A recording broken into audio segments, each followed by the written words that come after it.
하나님의 말씀 읽어드리겠습니다. 마태복음 24장 36절부터 39절까지 읽겠습니다.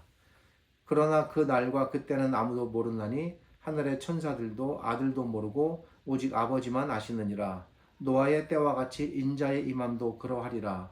홍수 전에 노아가 방주에 들어가던 날까지 사람들이 먹고 마시고 장가들고 시집가고 있으면서 홍수가 나서 그들을 다 멸하기까지 깨닫지 못하였으니 인자의 임함도 이와 같으리라. 아멘.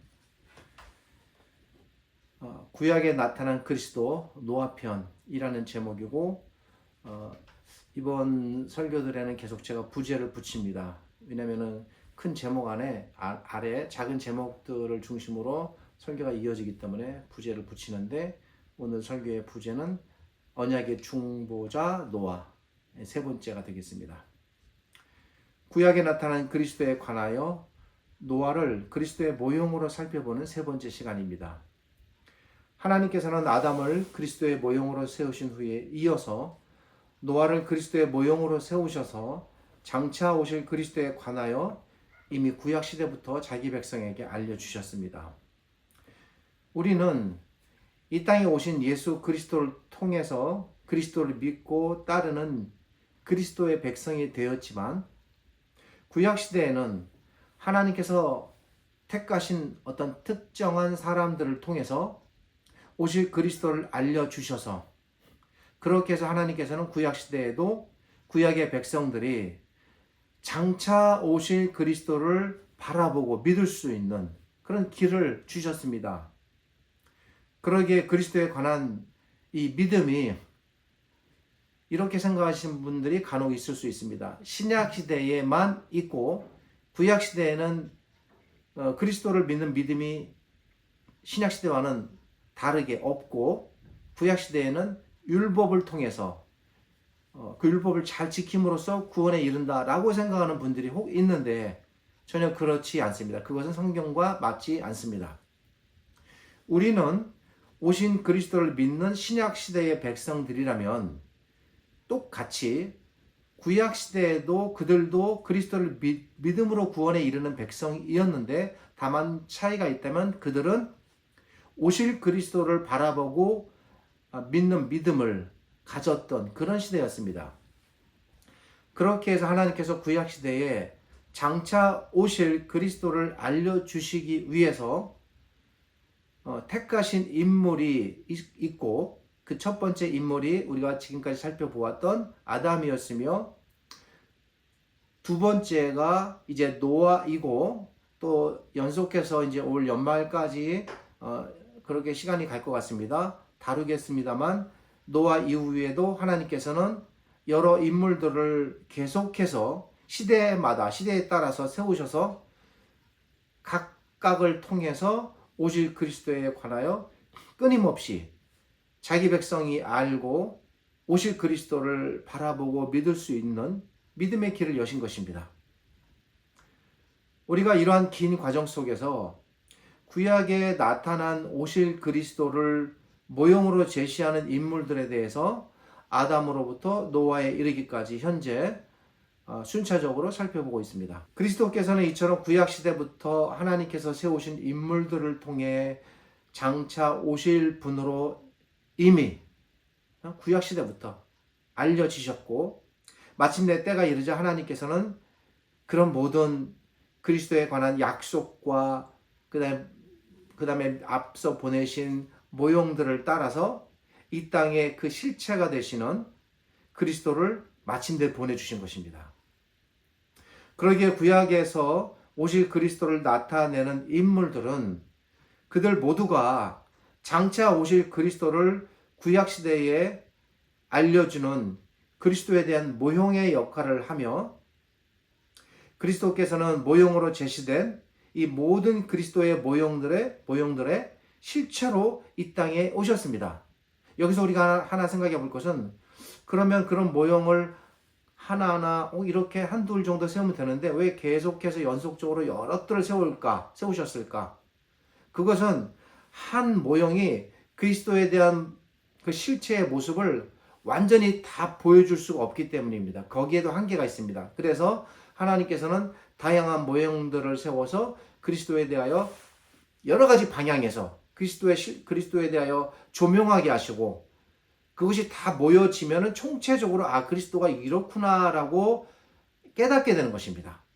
그러니까 여러 모형들을 우리가 잘 배우면 그것이 마치 여러 퍼즐들을 맞춰서 하나의 큰 그림을 완성하듯, 각각의 모형들은 전체를 완성하는 그림의 작은 퍼즐 조각들에 해당한다고 이렇게 비유적으로 그렇게 이해하시면 좋을 것 같습니다. 그래서 각각의 모형들이 갖는 특징이 다 다릅니다. 그리스도에 대하여 보여주는 모습이. 그래서 우리가 이번에 이제 노아를 살펴보는 것입니다. 구약에 나타난 그 모형들과 그리고 그 실체로 오신 그리스도의 관계에 대해서 오늘 일단 지금 현재는 전체적인 큰 틀로 이렇게 설명을 드렸습니다. 말씀드렸듯이 구약에서 오실 그리스도를 나타내기 위해 세움을 받은 첫 번째 인물은 아담이었으며, 이어서 오실 그리스도를 나타내기 위해 세움을 받은 순서상 두 번째 인물은 성경에서 노아입니다. 그런데 지난주에 말씀드리기를 아담을 통해 보여지는 그리스도의 모형의 모습과 노아를 통해 보여지는 그리스도의 모형의 모습이 크게 다르다고 말씀드렸습니다. 그 차이점은 무엇인가 하면, 아담과 노아 모두 하나님과 자기 백성 사이에서 언약의 중보자로 두 사람 다 세움을 받은 사람들입니다. 그걸 통해서 오실 그리스도도 하나님과 하나님의 백성 사이에 언약의 중보자로 오셨습니다. 그런 측면에서 오실 그리스도의 모습을 보여주지만, 아담은 행위라는 것을 통해서 언약이 세워진 중보자이고, 노아는 은혜를 통해서 세워진 언약의 중보자라는 면에서 전혀 다릅니다. 앞 시간을 통해 충분히 설명을 드렸습니다만, 조금 정리하면서 조금 보충해 드릴 부분이 있어서 이어서 말씀드립니다.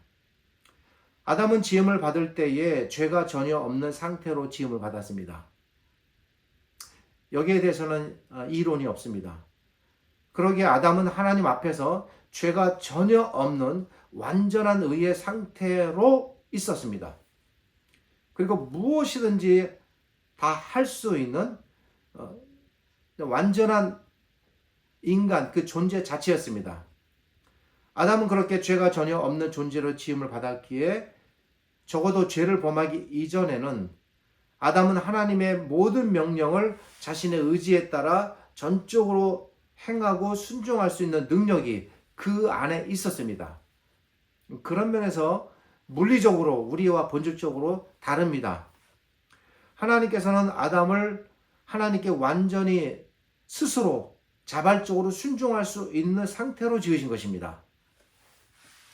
아담이 그렇게 스스로 전적으로 하나님께 완벽한 상태로까지 순종할 능력이 있었기 때문에, 그러니까 죄의 오염이 전혀 없었으니까요, 하나님께서는 아담에게 하나님의 명령을 따를 것을 요구하실 수가 있으셨던 것입니다. 그러니까 아담에게 맞는 요구였습니다. 그리고 그 하나님의 명령에 대해 아담은 스스로 완전한 순종의 행위로 나아감으로써 하나님과 그리고 자신과 하와 사이에 장차 태어날 모든 하나님의 백성 사이에 언약의 중보자로 세움을 받고, 하나님의 모든 백성을 영원한 복된 삶으로 이끌 수 있는 능력과 책임이 그에게 부여되었습니다. 범죄 이전의 아담은 이처럼 하나님의 요구에 완전히 순종이 가능한 상태였다는 것입니다. 그래서 하나님께서 아담의 이 자발적 순종을 요구하실 수 있었고, 그것을 조건으로 해서 아담과 언약을 맺는 것입니다. 그래서 성경학자들은 이렇게 맺어진 언약을 아담 이름을 따라 보통 부릅니다. 언약에 대해서 아담 언약이라고 부르지만, 아담 언약이 갖는 그 특성을 아담의 순종적 행위가 기반이 되어 작동되는 언약이라는 의미에서 아담 언약을 행위 언약이라고 이렇게 구별해서 불렀습니다. 지금도 그렇게 부르고 있습니다. 그런데 같은 언약이지만 노아 언약은 이름은 같지만 전혀 다릅니다. 지난주에 설명을 드렸습니다만 그 이유가 무엇입니까? 그것은 노아 역시 언약이라는 측면에서만 봤을 때에는 아담과 마찬가지로 하나님과 하나님의 백성 사이에 언약의 중보자로 세움을 받지만 노아는 아담이 죄를 범한 이후 시대에 태어난 인물입니다. 아담의 죄의 영향으로 아담 이후에 태어나는 모든 인간들은 태어날 때부터 저주를 받은 상태였고 태어날 때부터 자기의 행위나 의지와 상관없이 그냥 본질적으로 죄인입니다. 죄를 안고 태어나는 겁니다. 아담과 달리 그러니까 노아는 태어날 때부터 아담은 지음 받을 때부터 죄가 전혀 없는 의인이었지만 노아는 태어날 때부터 죄인인 것입니다. 그래서 노아는 결코 자신에게 의의가 없습니다. 그리고 스스로 의를 완전히 행할 능력도 없고 그리고 죄로부터 완전히 자신이 깨끗할 수 있는 능력이 노아에게는 하나도 없는 겁니다. 왜? 날 때부터 부패하고 저주받고 죄가 가득한 본질적 죄인으로 태어났고 그것이 가득한 인간이었기 때문입니다. 노아는. 그러기에 날 때부터 죄인으로 태어났으며 죄로부터 결코 자유로워질 수 없는 노아가 아담처럼 하나님께 완전한 순종을 드려서 그러한 순종을 기반으로 하는 언약의 중보 자리에 결코 나아갈 수 없는 겁니다.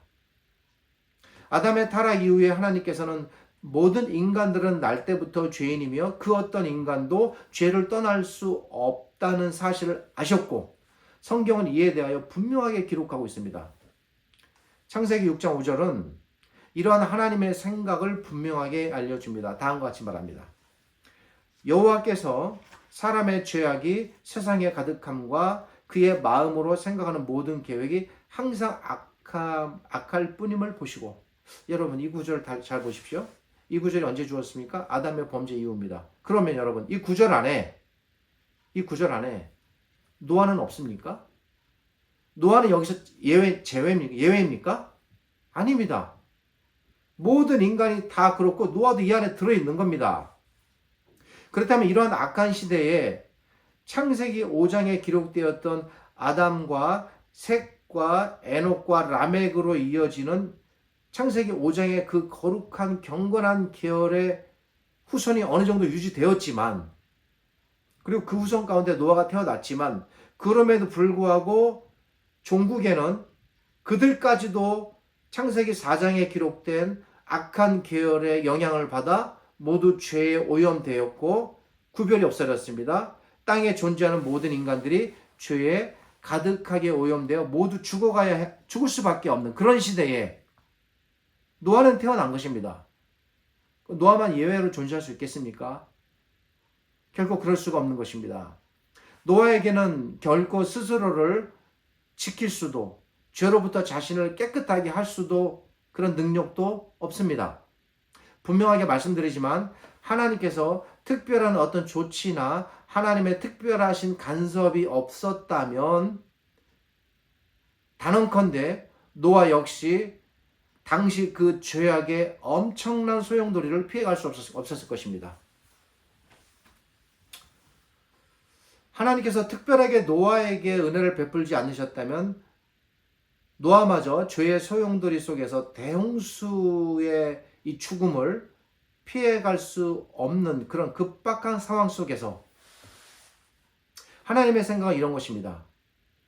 하나님의 원래 계획은 아담을 통해서 하나님의 백성을 이 땅에 번성케 하시는 것인데 그 누구도 남아있지 않다면 번성의 길 자체가 이제 없는 것입니다. 그래서 하나님께서는 어떤 한 사람을 선택하고 그를 구원하심으로써 그를 통해서 처음에 품으셨던 하나님의 백성의 이 땅의 번성을 계속 이루어가지고 가고자 하셨던 것입니다. 그래서 하나님께서 노아를 그것까지 모르겠습니다. 어떤 이유에서 왜 노아를 선택하셨는지 노아를 선택하셔서 노아를 통해서 하나님의 백성을 보존코자 하셨던 것입니다. 그리하여 노아를 향한 하나님의 특별하신 조치가 취해진 것입니다. 왜 노아를 선택하셨을까라는 이 의문에 대해서는 조금 이따가 제가 말씀드리겠습니다만 아브라함의 경우와 연관해서 어렴풋하게 추측해 볼 수가 있습니다. 하나님의 구체적인 구원의 경로나 과정은 알지를 못하겠습니다.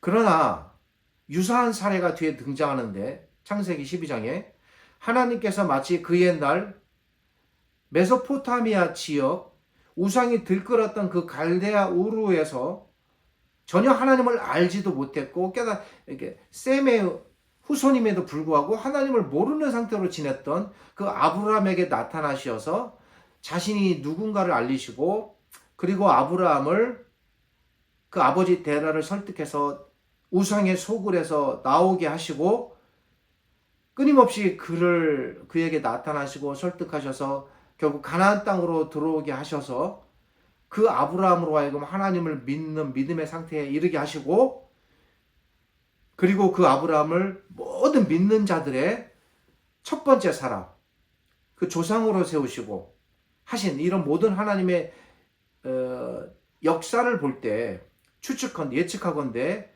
하나님께서도 그와 유사한 방법이나 혹 그러한 경로를 통해서 노아를 이끌지 않으셨을까 우리가 추측해 볼 수 있습니다. 어쨌든 그러한 특별하신 하나님의 간섭을 통해 노아는 하나님의 보호하심을 받게 되는 것입니다. 제가 지난 시간들을 통해서 창세기에서 아브라함 편을 설명드렸던 것처럼 아브라함은 틈만 나면 얼마나 어긋난 길로 가려고 했으며 그가 얼마나 하나님으로부터 멀어질 위기가 아브라함 생애에 많았습니까? 그때마다 하나님께서는 아브라함에게 나타나셔서 그를 이끄셨고 아브라함이 하나님을 깨닫고 발견하게 하시고 믿고 그리고 순종의 길에서 떠나지 않도록 아브라함을 보호하시고 지키신 이런 일들이 얼마나 많습니까? 아브라함의 생애 속에서. 제가 볼 때 구체적인 기록은 나타나지 않으나 하나님께서는 같은 방식으로 노아를 선택하셨으며 끊임없이 노아를 설득하셨으며 그리고 끊임없이 노아를 깨닫게 하셔서 노아로 하여금 하나님께서 원하시는 길을 가도록 그를 붙잡고 보호하시고 이끄시지 않았을까 생각합니다. 하나님께서 노아에게 방주를 예비하라고 말씀하시고 시간이 얼마나 흘러가냐면 120년이 흘러갑니다. 120년 동안 노아에게 아무 일이 없었겠습니까? 하나님께서 이처럼 오랫동안 그 기간을 따지면 방주를 만들라고 그 이전부터 노아를 지키고 그가 태어날 때부터 그를 보호하셨으니 그 세월이 여러분 아브라함과는 비교도 안 되는 수백 년의 세월입니다. 그 수백 년 동안 하나님께서 노아를 지키고 보호하셨으며 노아를 이끄신 하나님의 모든 노아에 대한 이끄심을 성경은 단 한 구절로 표현합니다. 그것은 6장 8절입니다. 그 죄악이 극심하고 가득했던 시대에 수백 년 동안 노아로 하여금 그 길에 들어가지 않도록 그를 각별하게 보호하신 하나님의 노아에 대한 수백 년의 역사. 그 수백 년의 역사를 6장 8절은 단 한 구절. 그러나 노아는 여호와께 은혜를 입었더라. 이겁니다. 또 하나 비교하여 설명드린다면 300년 동안 에녹을 보호하셔서 그로 하여금 하나님과 동행하게 하셨듯 노아에게도 그렇게 하신 것입니다. 이 말 속에 담겨진 의미는 매우 분명하고 명료합니다. 이 구절 속에 담긴 의미가 무엇입니까? 그것은 노아도 역시 당시 사람들과 다르지 않았다. 노아도 역시 죄인이었다. 노아도 역시 심판받아 마땅할 뻔하였다. 그대로 놔두면 죄로 인한 대홍수의 죽음을 그도 피해갈 수 없었다. 그러나 하나님께서는 노아를 살리기로 하셨다. 그래서 하나님께서는 노아를 죄로부터 지키셨다. 하나님께서는 노아를 깨닫게 하셔서 노아로 하여금 하나님을 온전히 믿고 하나님의 백성으로 가는 길을 따르게 하셨다. 그러한 하나님의 총체적이고도 전적인 은혜로 인해 노아는 당시의 죄로부터 보호를 받았고 그리고 대홍수의 심판으로부터 건짐을 받을 수 있었다라는 이 전체적인 내용이 바로 이 한 구절, 그러나 노아는 여호와께 은혜를 입었더라라는 이 한 구절 안에 다 압축되어 담겨 있는 것입니다. 창세기 6장 8절의 이 짧은 구절 속에는 하나님께서 노아를 택하시고 노아를 지키시고 노아를 이끄셨던, 그렇게 해서 은혜를 베푸셨던 하나님의 수백 년의 은혜의 역사, 구원의 역사가 이 구절 안에 그대로 녹아 들어 있는 것입니다.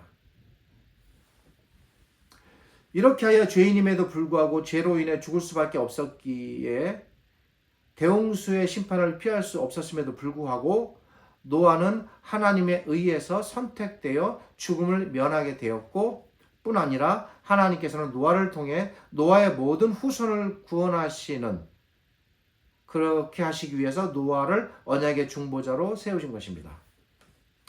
그러기에 하나님께서 노아와 맺으신 언약을, 하나님께서 노아에게 은혜를 베푸시와 노아와 언약을 맺었다 하여 노아 언약을, 학자들이 아담 언약은 그 행위라는 그 성격을 알기 때문에 행위 언약이라고 이름을 붙인 것처럼, 노아 언약은 이게 전적으로 하나님의 은혜로 이게 맺어질 수밖에 없는 언약이다라고 해서 이것을 은혜 언약이라고 부릅니다.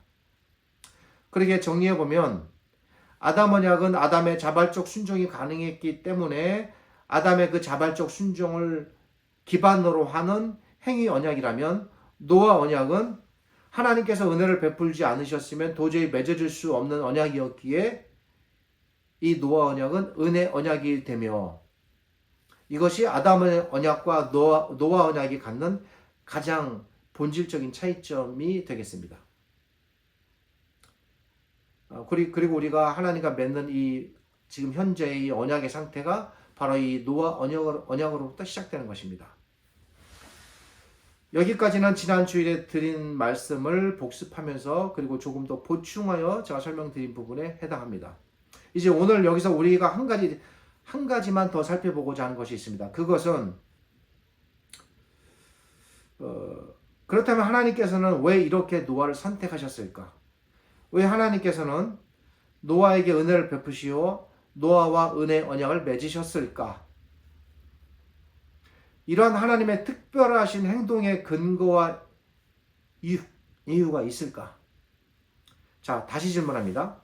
하나님께서는 노아를 특별히 선택하시어 노아에게 은혜를 베푸시고 노아 언약을 맺으시는데, 하나님께서 노아와 맺으시는 이 은혜 언약에 대한, 왜 이런 은혜 언약이 노아에게 맺어질 수 있었을까에 대한 성경적 근거는 무엇인가? 라는 점입니다.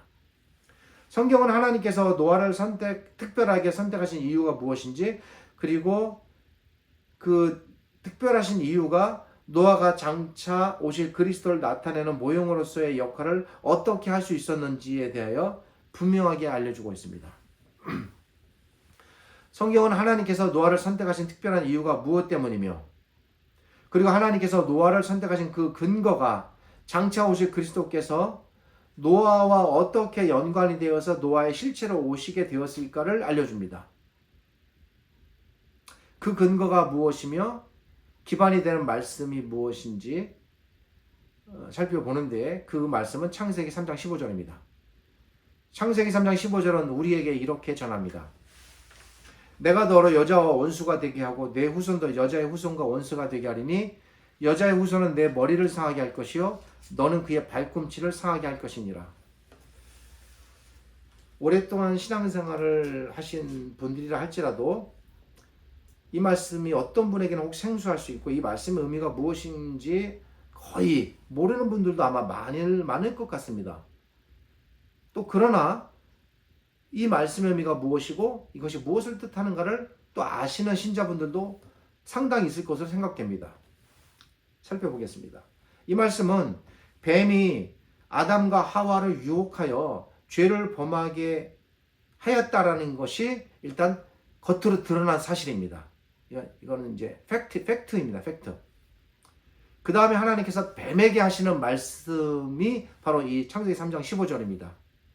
그런데 이 안에 담겨있는 의미가 있습니다. 이 말씀의 의미를 좀 풀어서 정리하면, 당시 뱀은, 그러니까 이 설명에 대한 모든 과정은 제가 다 생략하겠습니다. 왜냐하면 제가 전에 창세기 3장 15절 설교할 때 충분히 설명드렸기 때문에 그 중복됩니다. 다 생략하고 결론적으로 설명드리겠습니다. 성경학자들의 입장, 성경의 전체적인 관점에서 말씀드리므로 오해 없이 받으셨으면 좋겠습니다. 당시 뱀은 사탄에 의해 배후에서 조종을 받아 아담과 하와를 죄에 빠뜨리는 도구로 사용된 동물이었습니다. 뱀은 그렇게 조종을 받은 피조물에 해당합니다. 그러니까 실제 아담과 하와를 죄에 빠뜨린 이 실체는 뱀이 아니라 사탄인 것입니다. 그러기에 하나님께서 뱀에게 하시는 말씀이지만 뱀에게 내리시는 이 저주의 말씀은 뱀을 배후에서 조종하여 아담과 하와를 죄에 빠뜨린 실체인 사탄에게 내리시는 저주라고 보는 것입니다. 이것이 맞습니다. 하나님께서는 아담과 하와를 죄에 빠뜨린 사탄에게 분명한 저주를 선고합니다. 그 저주의 내용은 장차 한 여인의 후손이 태어나 뱀의 머리, 이 역시 계속 비유적으로 말씀하십니다. 뱀의 머리, 즉 사탄의 목숨을 치명적으로 해할 것이다 라는 것입니다. 그리고 그 치명적인 공격의 과정에서 사탄도 역시 저항합니다. 강렬하게 저항하는데 사탄도 공격을 할 것입니다. 이 여인의 후손에게. 그것도 역시 비유적인 표현으로 등장합니다. 사탄이 여인의 후손의 발뒤꿈치를 상하게 할 것이다 라는 것입니다. 하나님께서 사탄에게 내리시는 이 저주의 말씀 안에 노아와 연관된 매우 중요한 내용이 담겨 있습니다. 그리고 이 저주의 말씀 안에 장차 노아가 오실 그리스도를 나타내는 모형으로 세워질 것이다. 이때는 아직 노아가 태어날 때 전입니다. 노아가 태어나지 않은 상태에서 노아라는 인물이 태어나서 장차 오실 그리스도의 모형으로 세워질 것이다 라는 그런 가르침이 이 안에 담겨 있습니다. 신약의 가르침의 입장에서 보면 사탄이 여인의 후손에 의해 목숨을 잃을 정도로, 목숨을 완전히 잃은 것은 아닙니다. 그러나 거의 지금 목숨만 간신히 붙어있을 정도로 지금 치명적인 상태입니다. 지금 그렇게 거의 잃을 정도로 치명적인 공격을 당할 것이라는 것과, 그리고 사탄도 그 과정에서 강렬하게 저항하여 여인의 후손의 발꿈치를 공격할 것이다 라는, 상하게 할 것이라는 이 예언적 말씀의 의미는 이제 너무나 분명해졌습니다. 여기서 여인의 후손이란 결론적으로 말씀드리면 장차 오실 그리스도를 가리킵니다. 장차 오실 그리스도가 이미 에덴 동산에서부터 약속되어 나타났다는 것입니다. 장차 오실 그리스도가 여인의 후손으로 오실 것이다 라는 이 구약적 표현은 창세기 3장 15절 외에도 이사야 7장 14절에서도 분명하게 확인됩니다. 이 부분도 제가 전에 설교를 한 적이 있습니다. 이사야서 7장 14절은 창세기 3장 15절이 말하는 그 여인의 후손을 그대로 가져다가 씁니다. 그래서 이렇게 말합니다. 그러므로 주께서 친히 징조를 너희에게 주실 것이라. 보라, 처녀가 잉타하여 아들을 낳을 것이요 그 이름을 임마누엘이라 하리라. 창세기 3장 15절에서는 여인이라고만 표현했는데 그 여인이 어떤 여인인가? 그 여인은 남자를 알지 못하는 동정녀이다 라는 것을 까지도 밝힘으로써 이사야서 7장 14절은 처녀라고 표현하였습니다. 창세기 3장 15절과 이사야 7장 14절을 종합하면 여기서 말하는 여인의 후손인지가 너무나 분명하게 드러납니다. 이 여인의 후손은 바로 장차 오실 그리스도이십니다. 하나님께서는 이미 이처럼 아담에게 창세기 3장 15절에서 그리고 구약의 백성들에게 이사야 7장 14절에서 한 후손이 여인의 후손으로 오실 그 그리스도에 대하여 알려주고 계십니다. 그렇다면 이 여인의 후손, 즉 그리스도께서 사탄의 머리를 해할 것이라는 이 말씀의 의미는 무엇일까요? 이제 우리는 분명하게 알게 될 것입니다. 그것은 그리스도께서 십자가의 죽으심과 부활을 통해 사탄을 치명적으로 공격하여 그를 무력화시키고 그를 모두 무장해제시키고 무너뜨릴 것이다 라는 것입니다. 사탄은 그리스도의 십자가의 죽으심과 부활을 통해 치명적인 공격을 받게 되고 그로 인하여 그의 목숨이 완전히 끊어지진 않겠지만 목숨만 붙어있을 정도로 그는 무력해진 상태로 존재하게 됩니다. 이것이 창세기 3장 15절을 통해 하나님께서 장차 한 여인의 후손을 통해 사탄을 무너뜨릴 것이다라는 말씀입니다. 그리고 그 과정에서 사탄은 그리스도를 해하는 공격을 가하게 됩니다. 여러분 복음서를 잘 읽어보십시오.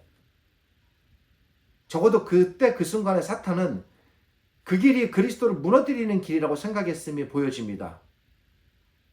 그것은 뭡니까? 그리스도를 십자가에 다는 것입니다. 유다를 통해 그의 마음을 현혹하여 그리스도를 팔게 하고 유대인들의 무리를 충동하여 그리스도를 십자가에 달아 죽이는 일을 그가 추진합니다. 그리스도의 발꿈치를 무는 일입니다.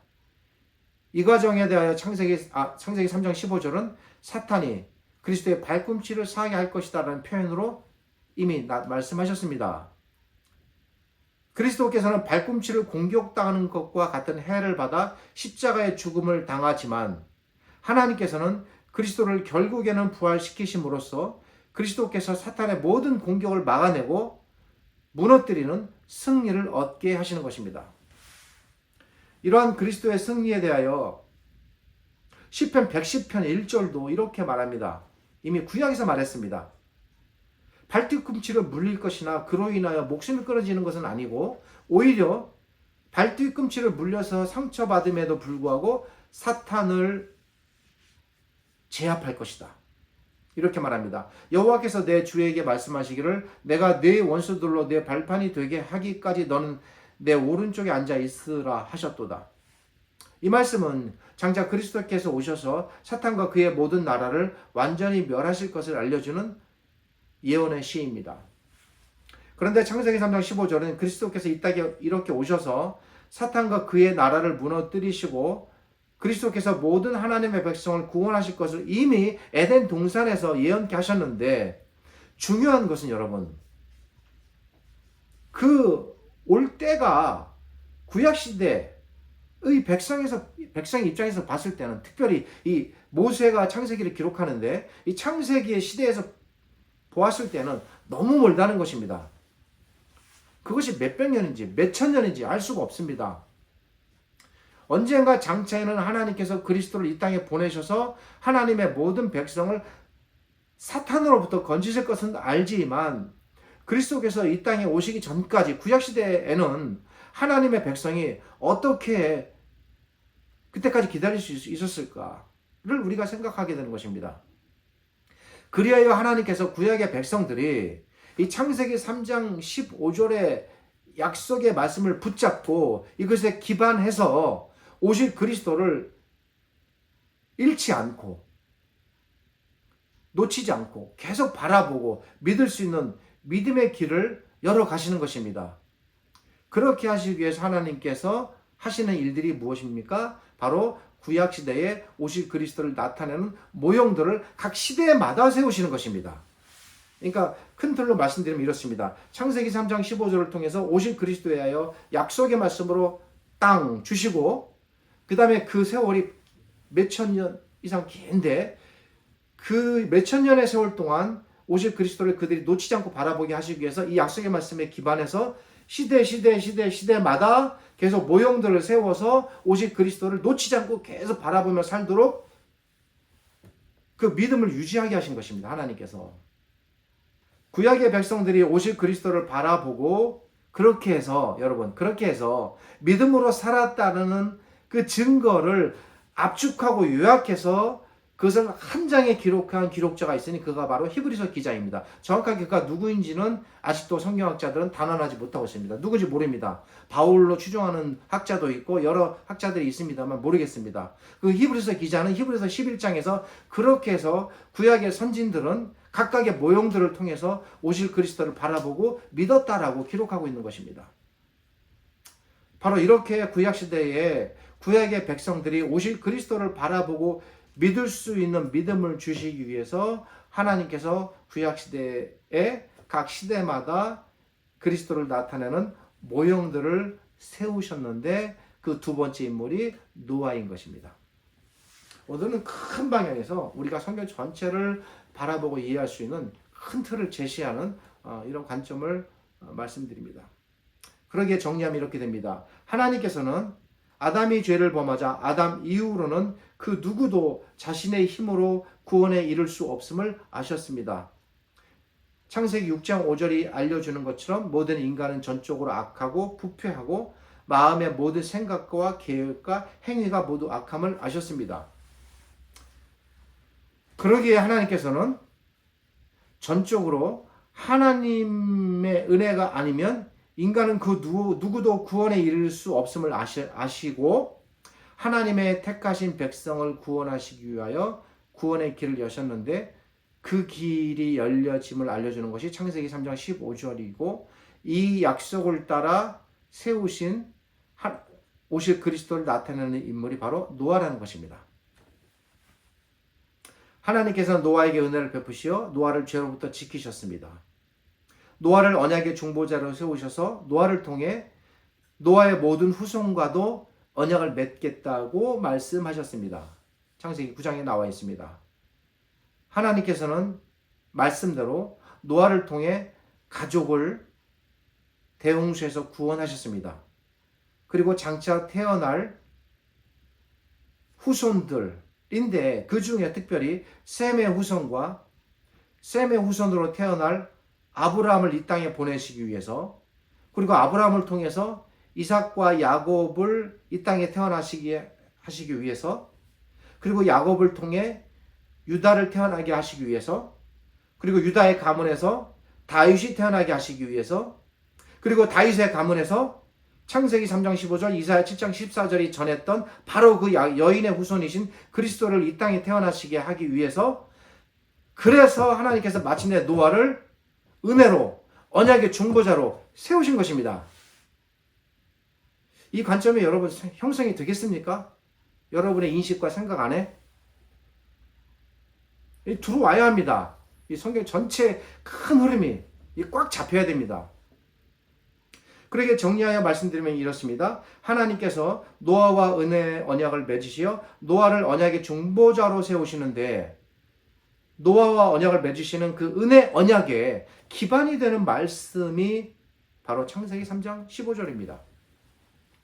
또한 하나님께서는 노아를 통해 장차 오실 그리스도를 구약시대에 나타나게 하셨으며 노아를 그리스도의 모형으로 세우셔서 노아를 통해 제가 방금 말씀드린 이 여러 사람들 그 구약의 백성들이 장차 오실 그리스도를 바라보고 믿게 하셨는데 그러한 그리스도에 대한 모형론의 가르침의 근간이 들어있는 말씀도 역시 창세기 3장 15절입니다. 오늘은 여기까지 전하겠습니다. 원래는 노아 언약을 통해 나타난 매우 중요한 가르침에 해당하는 한 부분이 있는데 그것은 언약의 계대적 원리라는 것인데 그렇게 전하려고 했었는데 도무지 여기까지는 제가 전할 수 없습니다. 시간상. 하나님께서는 노아를 오실 그리스도를 나타내는 언약의 중보자로 세우심으로써 구약시대의 백성이 오실 그리스도를 바라볼 수 있도록 믿음의 길을 여셨습니다. 이제 우리는 구약의 백성들이 모형을 통해서 그리스도를 바라보았는데 우리는 그것이 아니라 그들이 바라보았던 그 모형의 실체이신 노아의 실체로 오신 그리스도를 우리가 바라보는 것입니다. 하나님께서는 창세기 3장 15절을 통해 주신 약속대로 그리스도의 십자가의 죽으심과 부활을 통해 사탄과 그의 모든 존재들과 사탄의 모든 세력과 사탄의 모든 나라들을 완전히 무너뜨리셨습니다. 그의 날 여호수아를 통해서 여리고성을 완전히 무너뜨린 것처럼 사탄의 모든 나라를 완전히 무너뜨리셨습니다. 저항할 수 없습니다. 이제는 재기가 불가능합니다. 사탄은 우리를 그의 모든 죄와 죽음과 심판으로부터 완전히 건져내셨습니다. 마치 여리고성의 멸망 속에서 라합과 그의 가족을 건지신 것처럼 우리를 그 무너짐 속에서 건지신 것입니다. 아시겠습니까? 우리는 창세기 3장 15절의 약속을 바라보는 구약의 백성이 아닌 여러분 잘 들으세요. 창세기 3장 15절이 성취되고 이루어진 그리스도의 시대에 살고 있는 하나님의 백성들입니다.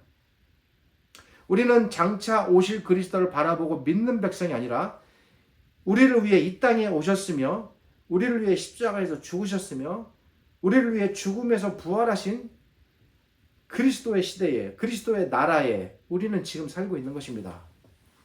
차이점이 있다면 구약의 백성과 우리와의 차이는 바로 여기에 있습니다. 그럼 누가 더 복받은 사람들입니까? 오실 실체를 바라보고 믿었던 사람들입니까? 그 오신 실체를 알고 그 실체를 받아들이고 믿는 사람들입니까? 우리가 정말로 이 시대에 복받은 하나님의 백성이고 하나님의 자녀들입니다. 우리에게 베풀어진 하나님의 은혜가 얼마나 크고 깊고 신비로운지 우리가 성경을 배우면 배울수록 머리가 숙여지지 않을 수가 없습니다. 여러분들은 제가 전하는 말씀을 통해서 같이 동의하고 이렇게 깨달으시면 참 좋겠습니다만, 전하는 저는 죄송합니다만 얼마나 더 많이 놀라고 감탄하고 이걸 준비하면서 머리가 숙여지겠습니까? 우리에게 말할 수 없는 이 크신 은혜를 베푸시는 우리 하나님께 시편 기자가 외친 것처럼 우리 하나님께 찬양과 경배와 영광을 영원 무궁토록 세세토록 올려드리고 또 올려드릴 뿐입니다. 그래도 부족할 것입니다. 한 찬송시의 시인의 고백처럼 그러기에 우리는 다만 우리 구주 예수님을 사랑할 뿐입니다. 뿐 아니라 구주 예수님을 사랑하되 사랑하고 또 사랑하고 다만 더욱더 사랑할 뿐입니다. 기도하겠습니다.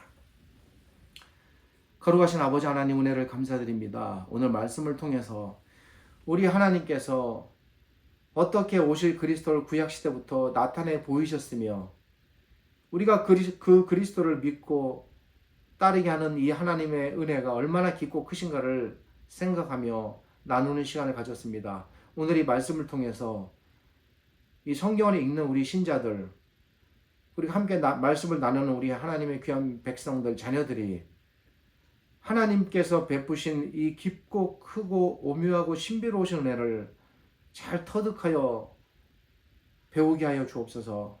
알게 하시고 순종하며 기뻐하며 찬양하는 우리 믿음의 백성들이 되게 하여 주옵소서.